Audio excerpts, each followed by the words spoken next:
Listen to the sound of the barcode scanner at the upscale organic grocery store. That sharp digital beep. It's the soundtrack of the modern illusion.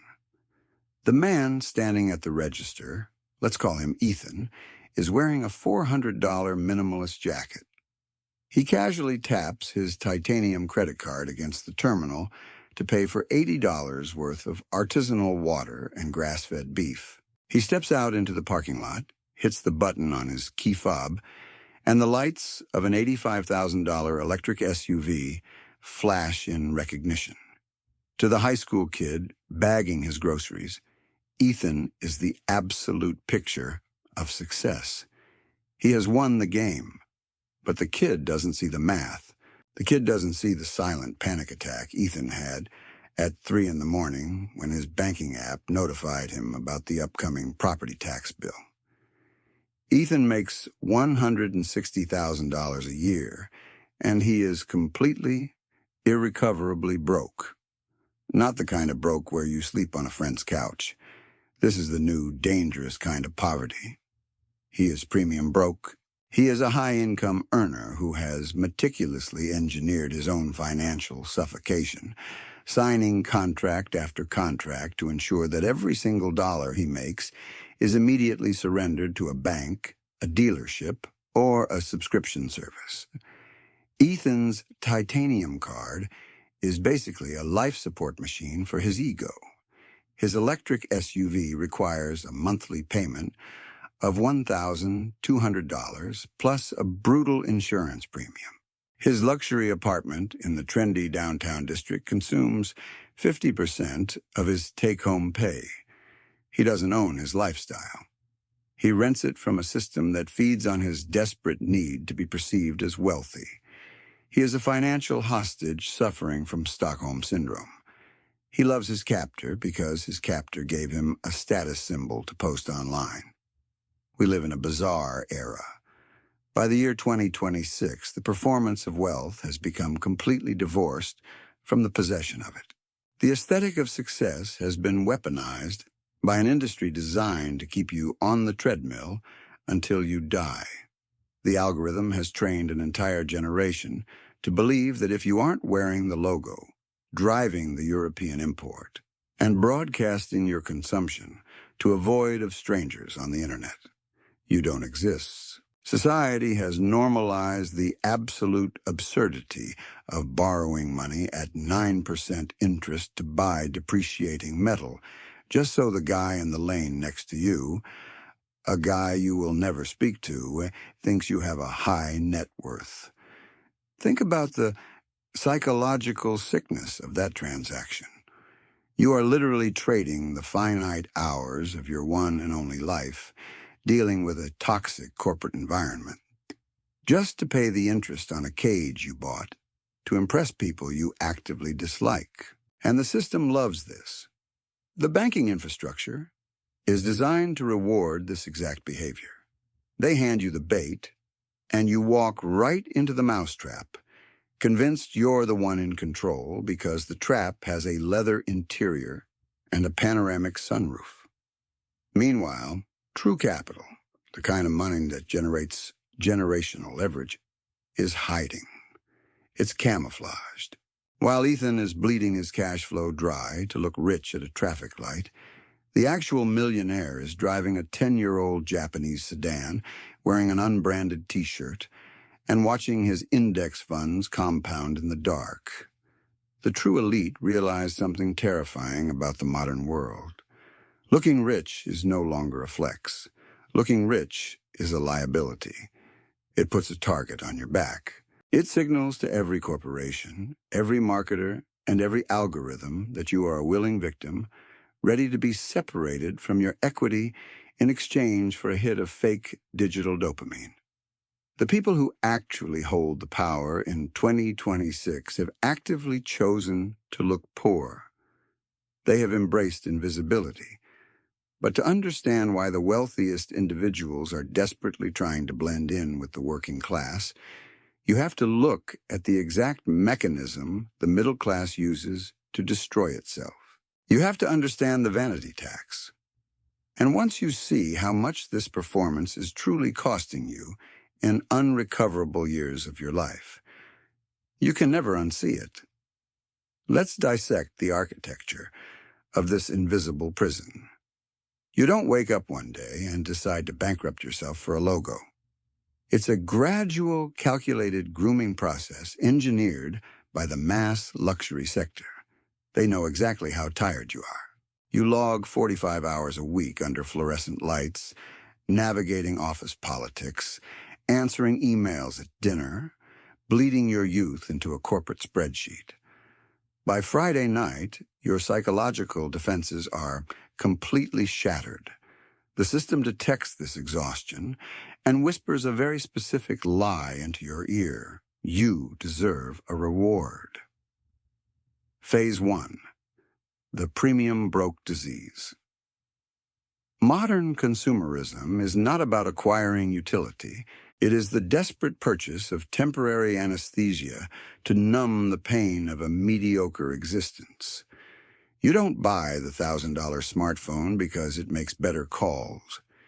You buy it because sliding that glass slab onto the restaurant table is a microtransaction of dominance. It is the vanity tax. You are paying a 600% markup for the privilege of signaling to the waiter that you are not at the bottom of the food chain. But the irony is suffocating.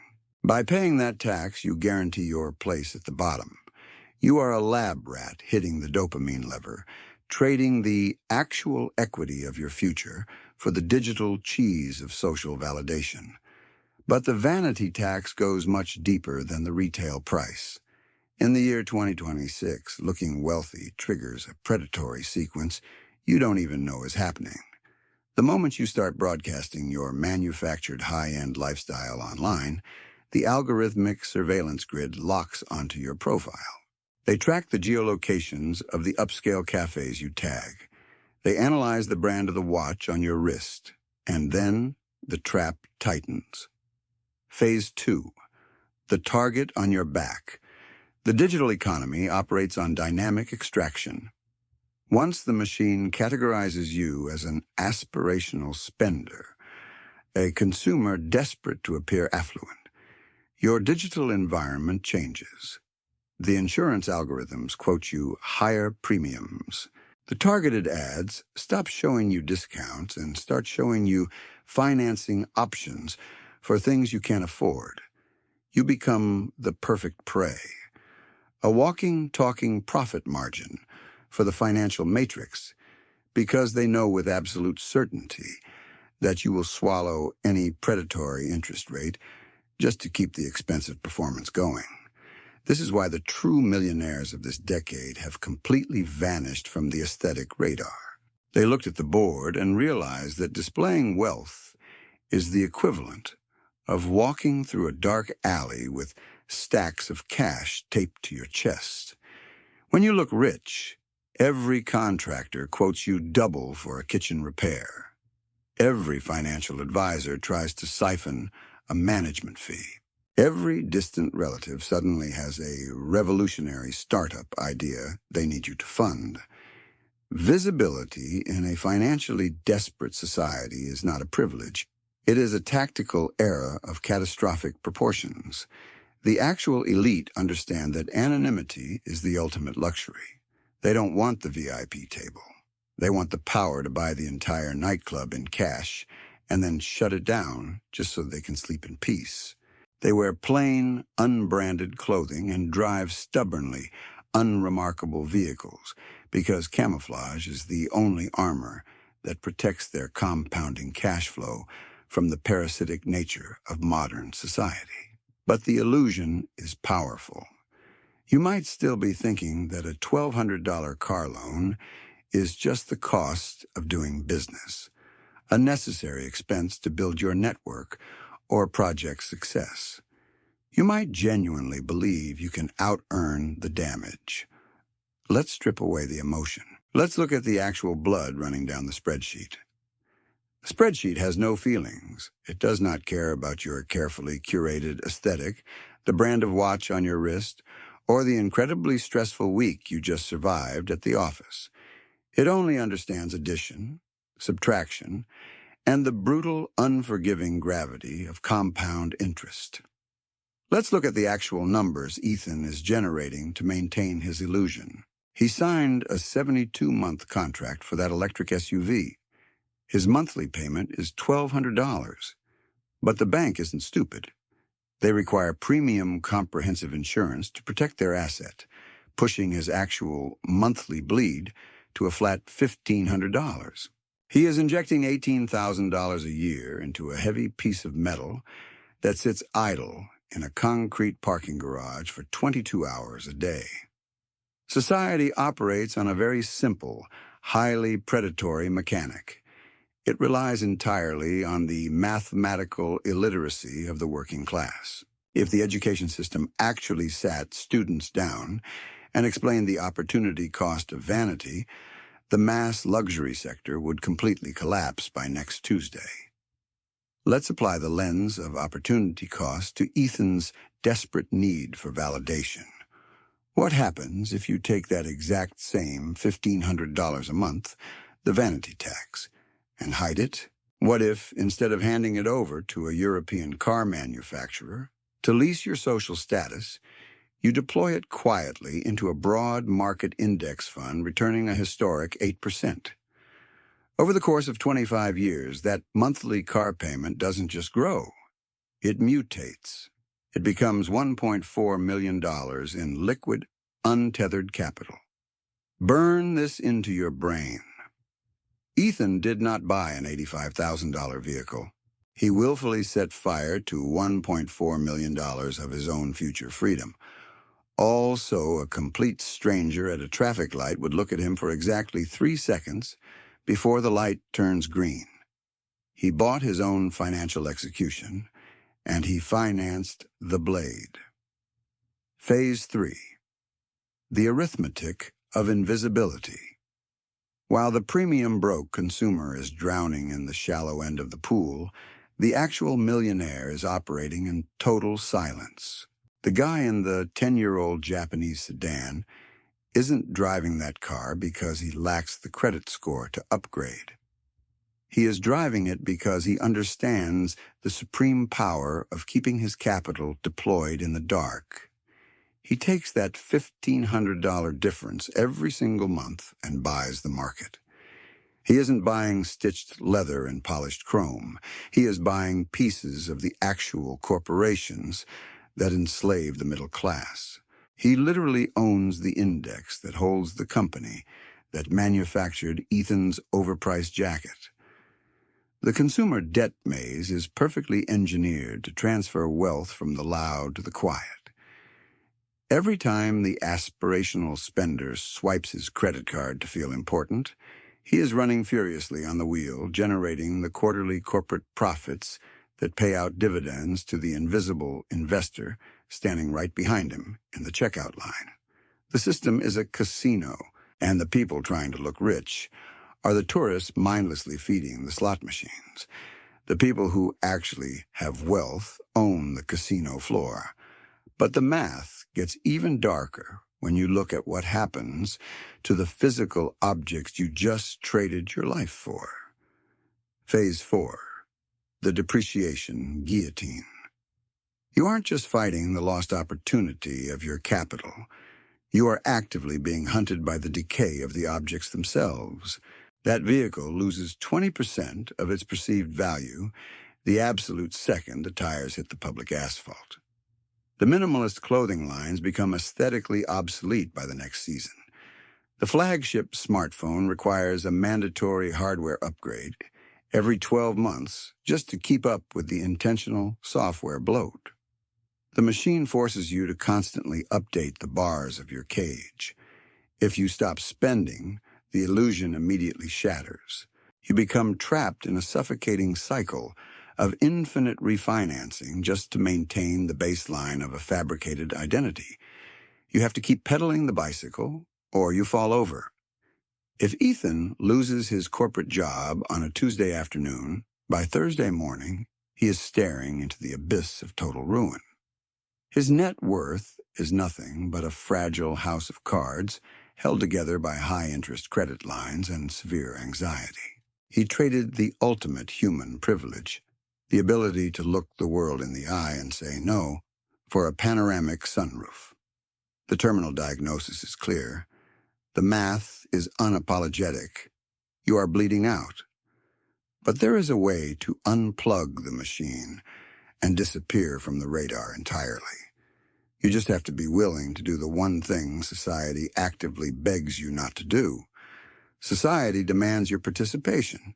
The entire global economy relies on your deep-seated fear of being perceived as inadequate. They need you to feel poor, so you will willingly spend money you don't have just to look rich. So, how do you escape the extraction? You do the one thing the algorithm cannot process. You embrace total social irrelevance. Phase 5. The Camouflage Protocol. In the year 2026, the highest tier of wealth is not loudly displayed. It is fiercely protected. The individuals who actually possess liquid capital have executed a masterclass in behavioral economics. They don't look poor because they are cheap. They look poor because they understand that an ordinary aesthetic is the ultimate socio-economic shield. When you drive a scratched, decade-old sedan and wear a plain cotton t-shirt, you become invisible to the predators. The premium salesmen don't circle you. The opportunistic relatives don't ask for seed money. The targeted advertising algorithm can't categorize your spending habits to feed you predatory interest rates. You are no longer a walking profit margin on their radar. You are a ghost. Imagine the psychological baseline of a man who owes nothing to anyone. When the economy dips, when the corporate layoffs are announced on a Friday afternoon, when the inflation numbers spike, the premium broke panic. Their entire fabricated reality threatens to collapse in real time. But the man in the camouflage protocol, he feels a profound, untouchable calm. He isn't over-leveraged on a depreciating piece of metal. His peace of mind is bulletproof because it is anchored in mathematics, not aesthetics. The ultimate flex in a world obsessed with broadcasting success is the quiet, terrifying power of having nothing to prove and everything to leverage. Let the premium broke crowd have their fleeting moment in the sun. Let Ethan swipe his heavy card and sweat through the night worrying about his next massive payment. While he is desperately running on the wheel, burning his finite energy to secure a tiny piece of digital cheese, you are quietly buying the laboratory. The debt matrix is perfectly designed to extract wealth from the loud and transfer it directly into the portfolios of the quiet. To exit the rat race, you have to completely sever your ego from your consumption. You must find profound, almost arrogant satisfaction in being underestimated by strangers. Let the valet look down on you. Let the cashier assume you are struggling. Their perception of you has zero impact on the compounding rate of your index funds. Their judgment does not pay your property taxes, and their approval will absolutely never fund your freedom. You have to shift your entire definition of winning. Winning isn't upgrading your cage with a panoramic sunroof. Winning is dismantling the bars entirely. When you stop bleeding your cash flow to lease a fake identity, your money finally has the opportunity to do its actual job, buying back your life hour by hour, day by day. You transition from a desperate consumer to a silent owner. You stop renting your lifestyle and start owning your existence. This is exactly why real millionaires look poor in 2026, because they traded the loud, stressful, hyper-visible performance of wealth for the quiet, unshakable reality of freedom. They bought their own irrelevance, and it was the greatest investment they ever made. The door is open, but you have to walk through it without your ego. If you still need the shiny object to feel important, keep scrolling. The machine is waiting to finance your next mistake. But if you are ready to disappear from the trap and build real equity in the dark, hit the like button, subscribe, and join the ones who actually escaped. And if you made it to the very end of this blueprint, drop a comment saying, "Titanium Mousetrap." The loud crowd won't understand it, but we will know exactly who is operating in the shadows. My name is Daniel Rath, and I'll see you outside the maze.